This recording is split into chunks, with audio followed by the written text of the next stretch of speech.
All right, so today I'm at a used car dealer auction, and what I want to do is go through this row of cars. There are some empty spaces, but this row of cars right here, because they're all repossessions, and I want to show you what repossessed vehicles look like and why they're really at the bottom of the batch of cars used car dealers like myself want to buy from these auctions. And we'll start right here with this design that you're seeing. So a lot of these cars are going to be pretty rough. So what we know about these cars is that people who know that they're going to get their cars repossessed, and a lot of them absolutely know that they're going to get them repossessed, they don't really take care of them.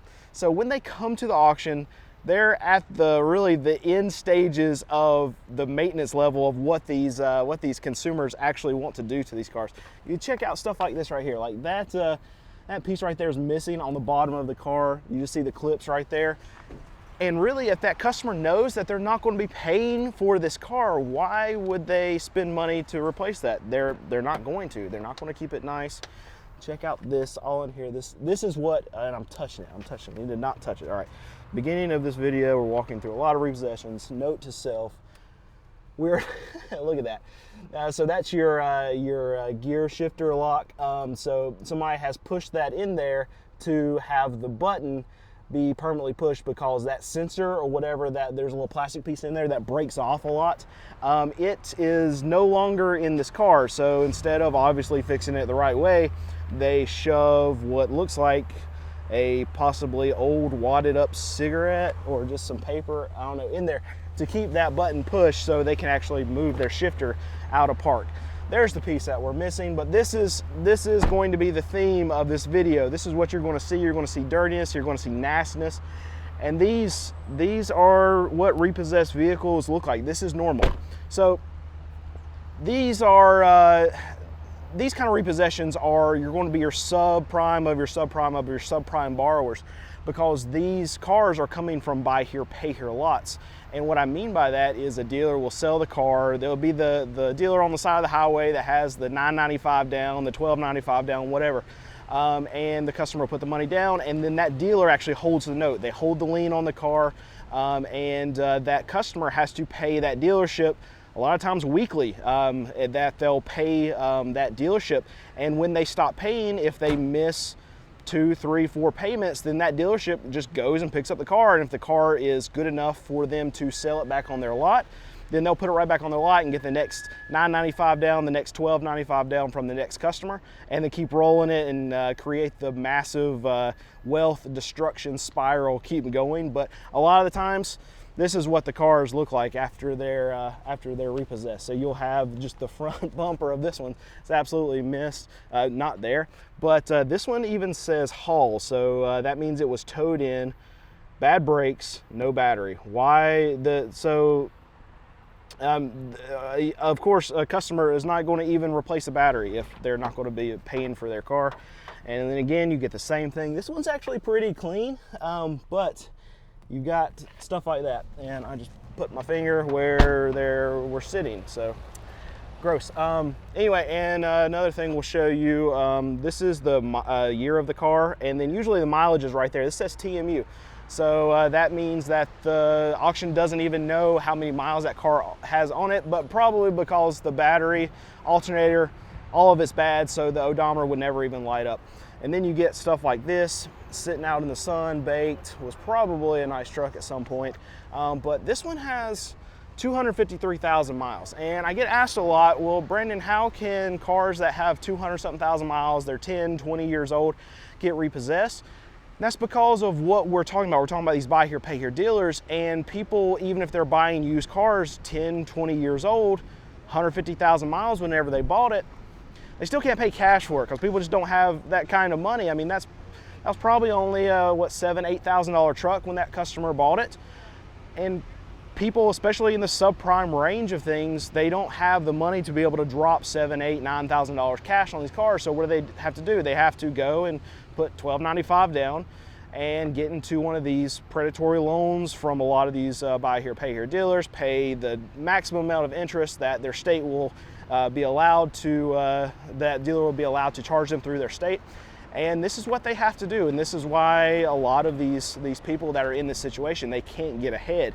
because they'll go through this time period where, okay, they can make their payments for a little bit, but then life happens, right?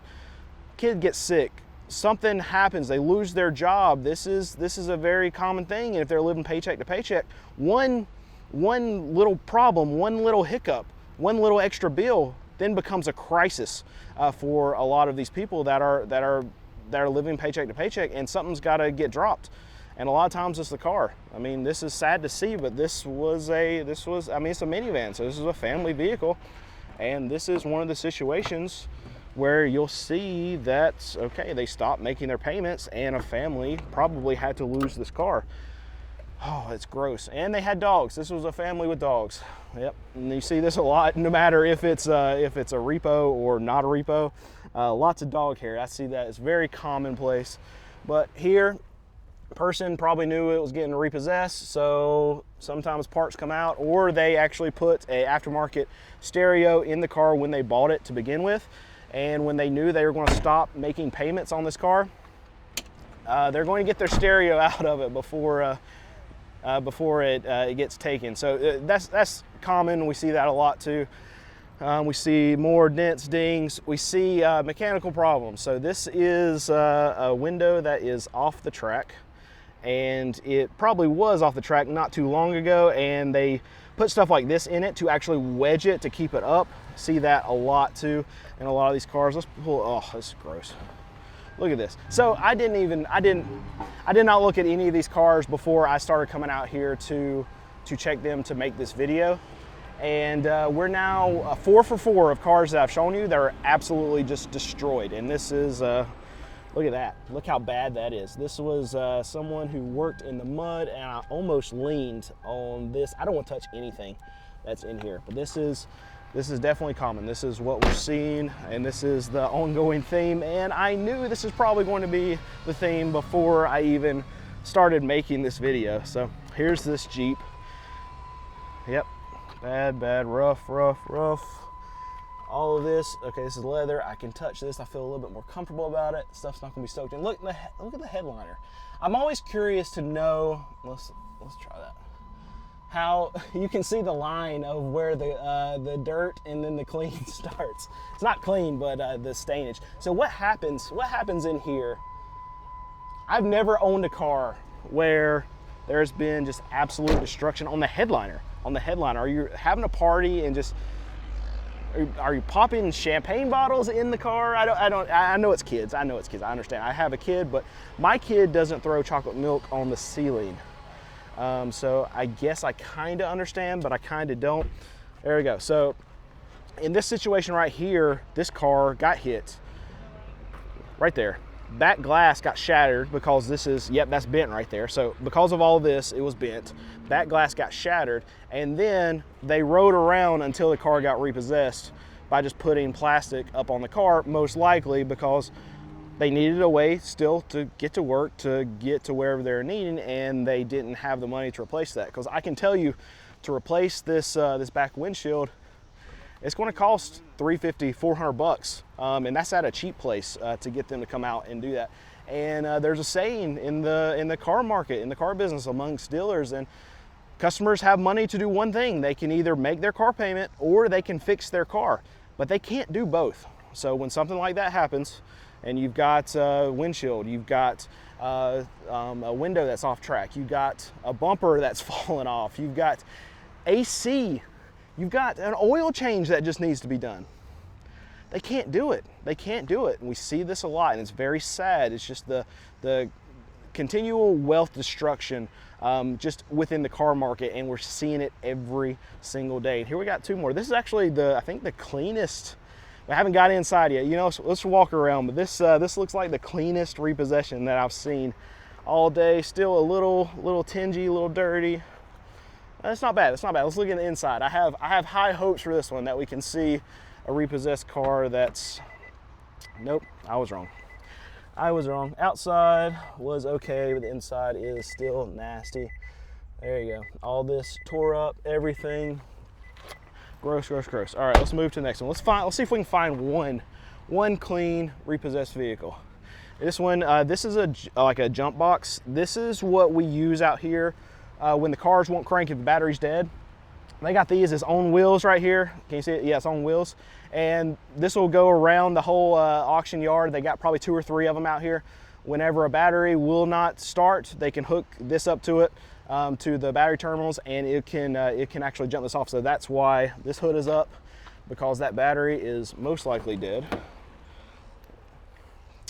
And this car, it is not as dirt. No, there's like cigarette ash all down there. No, don't smoke, kids. Let's not do that. All right, yep, oh, there you go. More duct tape, everything. So now we're what? 1, 2, 3, 4, 5, 6, 7, 8. We're 8 for 8 on nastiness or some kind of big problem. I have not seen one repossessed vehicle yet that I would want to buy. Now, every once in a while we'll buy a repossession, but I would say of the ones that we would look at a run list and say, yes, that's the kind of car we would buy, maybe 1 out of 10 from that list, which we have already filtered down of cars that we would actually want to buy that are repossession. 1 out of 10 of those are we even deem good enough for us to buy. And guess what? I sell cars that are $5,000 and under, so I'm not getting the cream of the crop. I can't afford it for my customer. And because of that, we're still looking at some stuff that we know we're gonna have to fix some things on it. And even with my standards of the cars that I'm buying to try to get because they're cheaper, we don't really buy repos. We can't. They're too far gone. This one actually looks okay. Let's see here. Let's check this out. It's an Audi. It's still, I mean, even this is like the cleanest of the repos that you're going to see, and it's still really dirty. But this is probably best case scenario of something that's kept. There's got to be like some massive ding or dent or something over here. No, I don't see any. So this is best case scenario for repossession. Let's keep on going. There's one dent right here. This one's got 229,000 miles on it. Wow. Nissan. This one actually looks. Let's look on this side. This one might be the winner. This one might be the winner. Nope. I was wrong. All right, let's hammer through a couple more of these, see if we can find something that's even halfway decent. This is an Expedition. I would not buy this anyway. There you go. We can't even get into it. All right, we'll have to climb in through the back, and it's locked. Yep, so this is inaccessible. You will never be able to open this car ever again. All right, there we go. All right, here's another one. Door is open because it's been smashed. Okay, you know what? I wasn't planning on this video just really proving my point as much as it has. This is probably the best lineup of repossessed cars that I have ever seen to be able to make an actual video about. This is insane right here.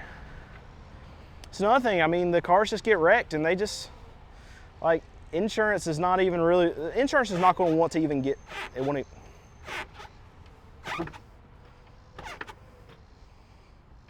on something like this, insurance is not even going to want to get involved as far as fixing it. So what they'll do is they'll just total it out, because the amount that it's going to cost to fix that door is going to be probably right at the amount that the whole car is even worth.